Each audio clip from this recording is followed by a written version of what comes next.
Gloire à Dieu, gloire à Dieu, gloire à Dieu. Merci Seigneur pour le souffle de vie. Nous bénissons ton Saint-Nom. Bienvenue à une minute de prière de ce lundi 17 mars 2025. Nouvelle semaine, nouvelles opportunités avec Jésus-Christ. Croyons toujours et continuons à bosser et Dieu nous bénira.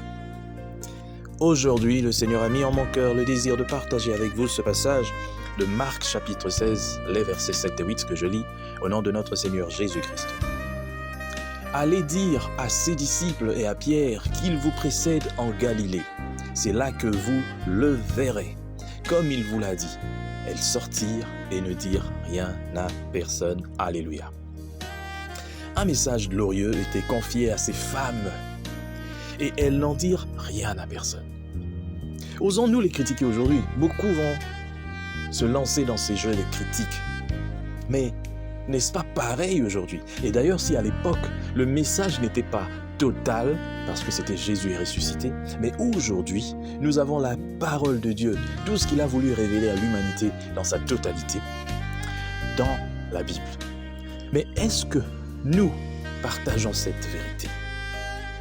Certains silences sont dehors. Souvent, nous ferions mieux de nous taire. Mais il existe des silences qui sont en réalité un péché. Je commence par exemple par le silence en face d'âme en détresse. Nous possédons le remède et nous nous taisons. Et au lieu même de partager ce remède, nous enfonçons encore ceux qui sont perdus ou ceux-là que nous considérons comme perdus. On a l'habitude, nous, qui nous disons enfants de Dieu, de critiquer ceux-là qui ne sont pas encore dans la foi. Et on dit, ah non, cette fille est vraiment perdue. Oh, ce garçon-là, non, il est arrivé loin dans l'occultisme, lui, il est perdu. Est-ce que tu as osé lui parler de Jésus?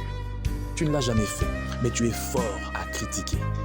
Ton silence est une iniquité. Le silence en face des captifs du péché.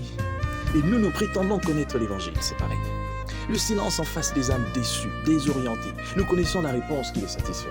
On regarde quelqu'un en train de mourir de faim. On a quelque chose dans sa poche. On a aussi quelque chose dans son âme, mais on ne donne pas. Il faudrait approcher une telle personne, lui partager notre amour en lui donnant le pain, mais en faisant suivre aussi avec la parole de Dieu. Est-ce que nous le faisons à longueur de journée? Le silence devant des âmes qui nous côtoient et qui s'attendent à recevoir quelque chose de nous. Mon frère, ma sœur, toi tu es pasteur, tu es servante de l'Éternel. Mais quand tu es avec tes amis, tu parles de tout sauf de Dieu. Ce n'est pas normal. Tu parles de tout ce qu'il y a. Tu parles même, je ne sais pas de quoi, mais tu ne parles. Tu peux passer des heures à parler de la sexualité, du sexe et puis du plaisir et toutes ces choses, mais tu ne parles pas de Dieu. Penses-tu que si ton frère, ton ami là, allait en enfer un jour, tu auras vraiment la récompense? Non. Sa perte va tomber sur ta tête. Parce que tu as passé tout le temps, j'ai vu ça plusieurs fois, des jeunes chrétiens, mais lorsqu'ils sont avec leurs amis, ils sont tous sauf chrétiens. C'est à l'église qu'ils sont chrétiens. Ton témoignage, tu dois t'accompagner partout. Tu dois partager la vie que tu as reçue. Et enfin, le silence devant le mal qui étend ses ravages. Qu'est-ce que nous faisons? Enfant de Dieu, tu es pasteur, tu es prophète, tu es je ne sais pas quoi, tu es enfant de Dieu. Tu t'es dit né de nouveau, face à des responsabilités.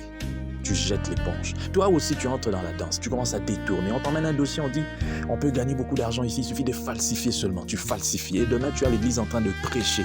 Celui-là, avec qui tu as falsifié le dossier, il dit aux gens, ne suivez pas cet aventurier-là. Hier, on a falsifié un document. Et d'ailleurs, ça nous a rapporté 100 000 $. Vous voyez cette Jeep-là?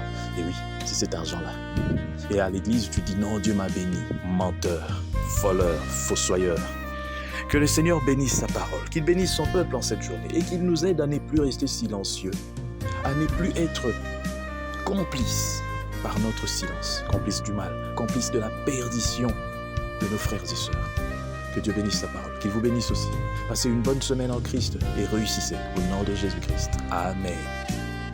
Chers frères et sœurs, dans le Seigneur, vous avez l'occasion de servir Dieu avec votre temps, avec votre intelligence, mais aussi avec vos moyens. Soutenez, restez unis dans une minute de prière chaque jour. Écrivez-nous, envoyez vos dons ici. Que Dieu vous bénisse.